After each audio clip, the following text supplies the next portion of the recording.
海巡署最近伫北中南抓到7个嫌犯哦，伫网络伫卖刷鱼夹，查到计共是查到4支，一支大约是5万块。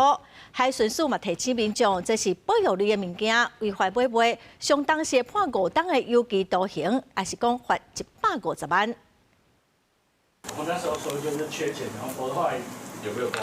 有拨，那就没办法。因为民众伫网络打问，违法买卖用保育类动物固有喙管作为刷鱼夹，海巡查缉队根据线索，对7月到10月分别伫新北、台中、台南、高雄地区进行敲找，拢总查到4支刷鱼夹，抓到7名嫌犯。因有人是伫网络打问找买主，嘛有人是摕来店头价卖。这是开光过的啦，有你老人的。还有无？好几支尔吗？没有啦，剩几支尔？真的啊，就是老人留落来，伊少年人迄啊。帮忙查缉队表示，今年顶半年拢总查到37支刷鱼夹，上大支的有122公分，下半年查到4支，一支市价大约5万。这摆查到的刷鱼夹，拢是对厝内时代手头放落来的。少年的接手了后，有的是因为欠钱用，有的是想要转现金。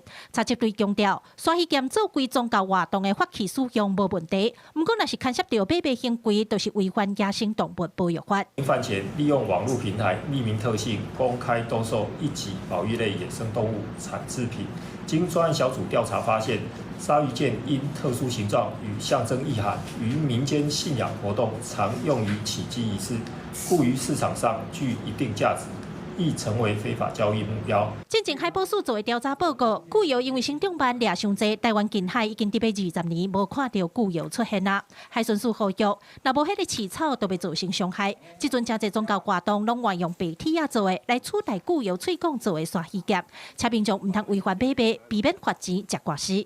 记者柯家如柯兆勇、郭永昌报道。